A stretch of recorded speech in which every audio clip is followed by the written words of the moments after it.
Hello everyone, good morning. मेरा नाम जितेंद्र कुमार सक्सेना और आपका मेरे channel maths by Jitendra Kumar Saxena channel पे स्वागत है। इससे ठीक पहले जो मैंने आपको वीडियो करवाया था वो मैंने आपको रेशो और प्रोपोर्शन यानी अनुपात समानुपात का भाग पहला करवाया था और आज मैं इसका दूसरा भाग करवाने वाला हूं, क्योंकि उसमें वीडियो में मैंने कुछ आपको बेसिक चीजें बताई थी, साथ में कुछ क्वेश्चन मैं आपको करवाया पाया था। तो इस वीडियो में मैं काफी सारे क्वेश्चन आपको करवाने वाला हूं कि रेशियो प्रोपोर्शन के जो क्वेश्चन है ये एग्जाम ओरिएंटेड किस तरह से रहेंगे और एग्जाम में अगर इस तरह के क्वेश्चन आपको देखने को मिलते हैं तो आप इनका किस तरह से सॉल्यूशन करने वाले हैं। तो आइए बिना किसी देरी के पहले क्वेश्चन से सॉल्यूशन देखना शुरू करते हैं। देखिए पहला question, the ratio of the number of man to the number of woman at a concert is 5:3. The ratio of the number of woman to number of children is 2:5. Find ratio of the number of children to total number of woman and man.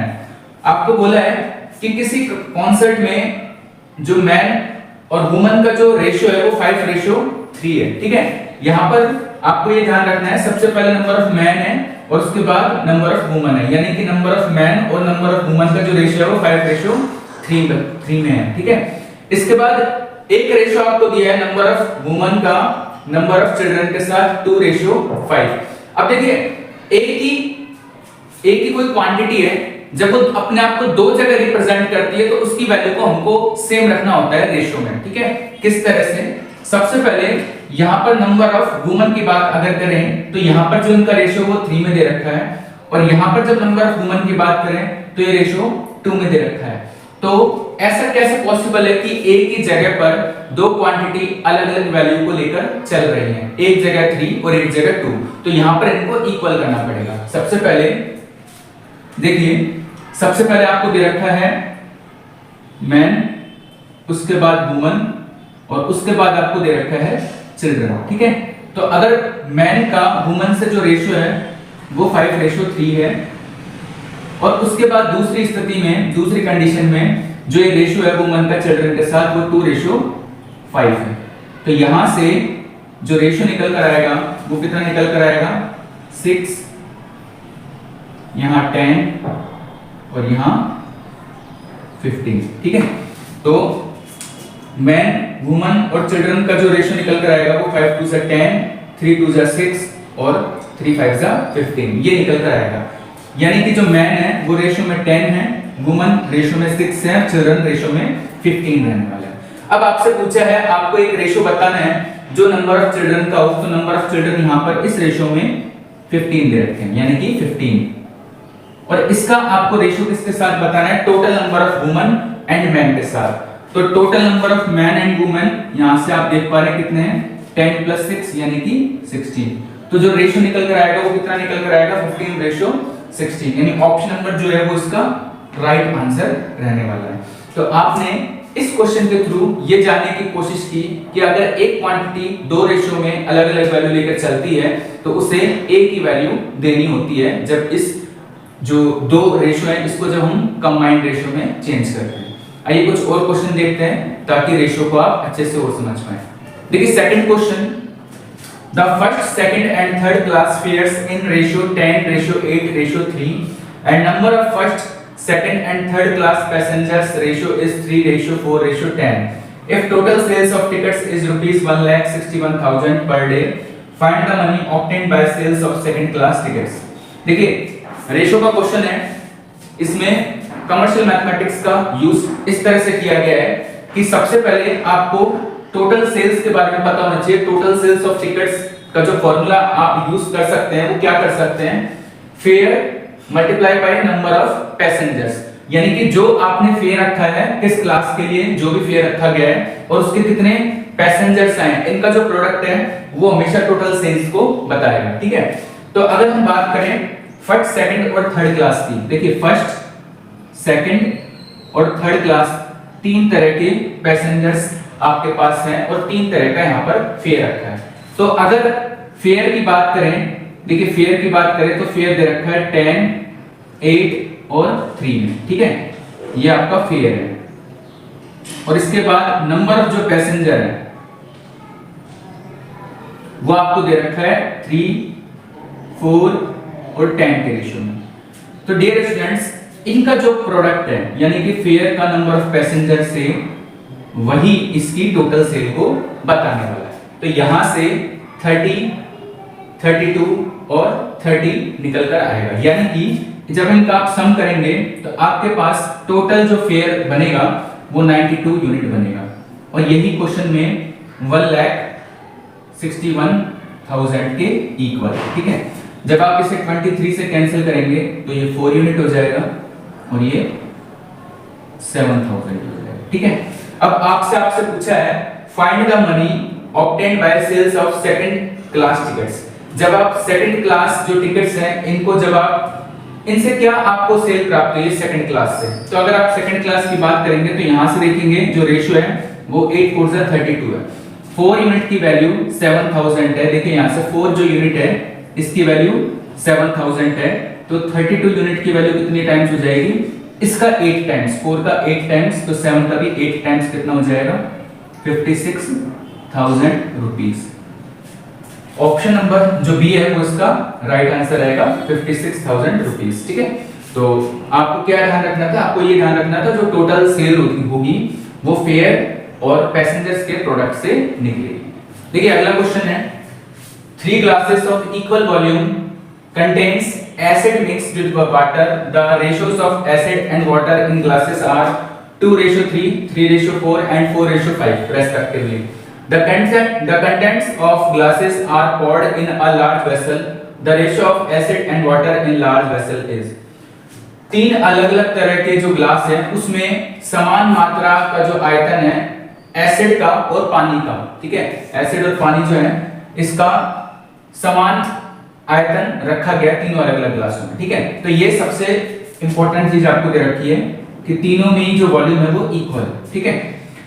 इसके बाद जो ये ratio दे रखा है ये ratio आपको volume का ही दे रखा है, यानी कि एसिड और जो वाटर है वो उस ग्लास में कितना रहेगा और वॉल्यूम कितना रहेगा।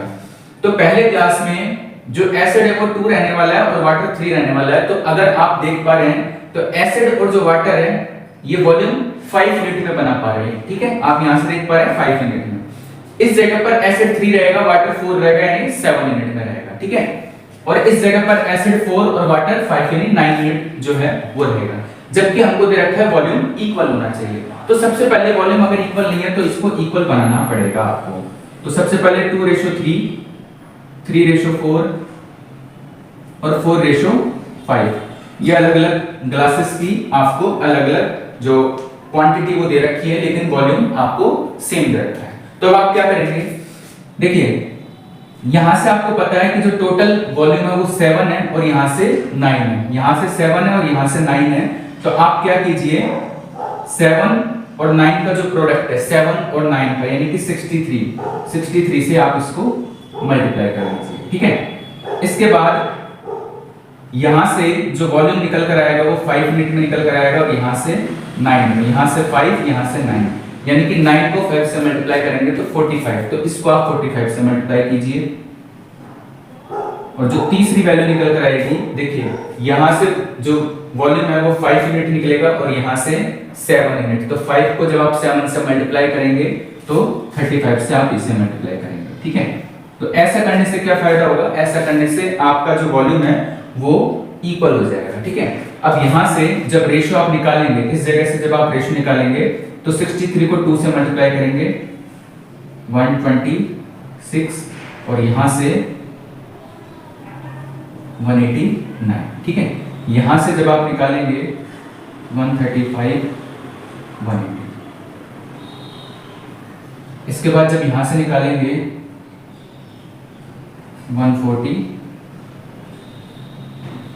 175, इस तरह से ये आपका एसिड और ये आपका वाटर, इसका रेशियो अलग अलग ग्लासों में चेंज हो जाएगा, ठीक है।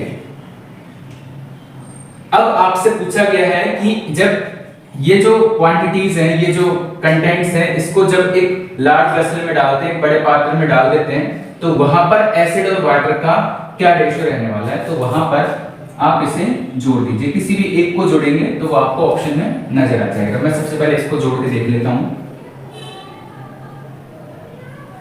तो यहां से निकल कर आएगा 401, ठीक है। 401 जिस ऑप्शन में मुझे मिलेगा वही इसका आंसर हो जाएगा। तो ऑप्शन नंबर जो डी है वो 401 है, यानी कि यहाँ जो टोटल रहने वाला है वो 544 रहने वाला है। आप इसे चाहें तो चेक भी करके देख सकते हैं। तो ऑप्शन नंबर जो डी है वो इसका राइट आंसर हो जाएगा। तो इस तरह का क्वेश्चन जो है ये आपको मिक्सचर एलिगेशन या रेशियो प्रोपोर्शन कहीं भी देखने को मिल सकता है, क्योंकि दोनों जगह ही इसका यूज किया जा सकता है। तो आइए कुछ और क्वेश्चन देखते हैं ताकि इस टॉपिक को और बेहतर से आप समझ पाए। देखिए अगला क्वेश्चन है, if a/3 equals to b/4 equals to c/5 then a/b/c, और ये आपको ऑप्शन दे रखे हैं, आपसे a/b/c पूछा है। काफी इजी क्वेश्चन है ये। अभी आप किस तरह से कर पाएंगे, जब भी आपको इस तरह का क्वेश्चन दे तो इसकी एक वैल्यू आप k के इक्वल मान लीजिए। ये मैंने वैल्यू को k के इक्वल मान लिया कि a/3 equals to b/4 equals to c/5 को मैंने k के इक्वल मान लिया, ठीक है। अब यहां से जब क्रॉस मल्टीप्लाई करेंगे 3 को k से, तो a की वैल्यू कितनी निकल कर आएगी, a की वैल्यू आएगी, इस a की वैल्यू आपके पास आएगी 3k, b की वैल्यू कितनी आ जाएगी आपके पास 4k, और c की वैल्यू कितनी आ जाएगी 5k। तो 3k 4k और 5k का जो रेशियो निकल कर आएगा वो कितना निकल कर आएगा, 3 4 और 5, यानी जो ऑप्शन नंबर जो c है वो इसका राइट आंसर रहेगा, ठीक है।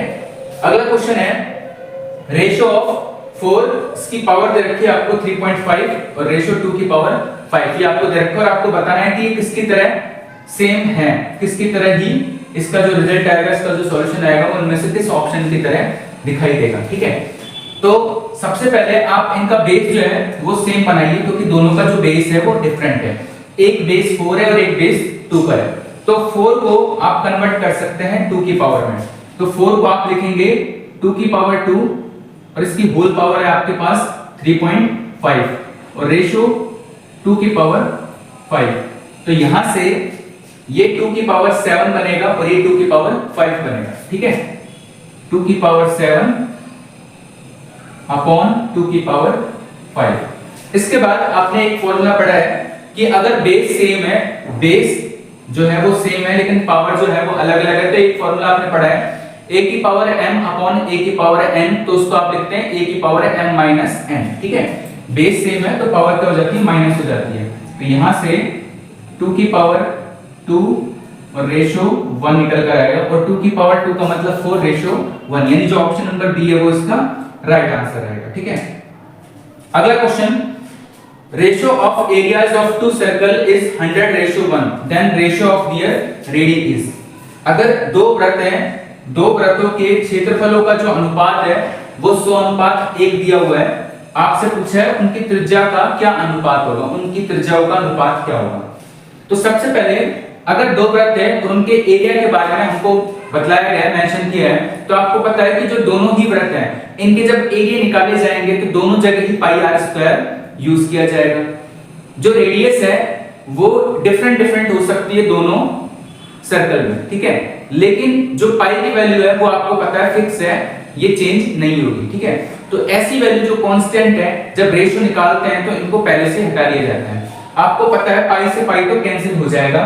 तो यहां से एक चीज आपको सीखने को मिलेगी, वो क्या कि एक्चुअल में जो 100 और 1 दे रखा है ये इनकी जो रेडियस है इनके स्क्वायर के रेशियो में है। यानी कि पहली अगर रेडियस r1 है और दूसरी r2 है तो पाई आर स्क्वायर यानी कि इसका भी स्क्वायर किया गया और इसका भी स्क्वायर किया गया, तब आपके पास रेशियो 100:1 आया होगा।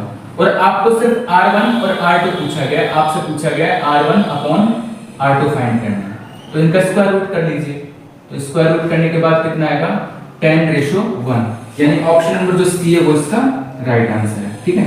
तो आज मैंने आपको कुछ और क्वेश्चन कराए हैं रेशियो प्रोपोर्शन के। आई होप आपको ये अच्छे लगे होंगे और आप इससे आसानी से समझ भी पाए होंगे।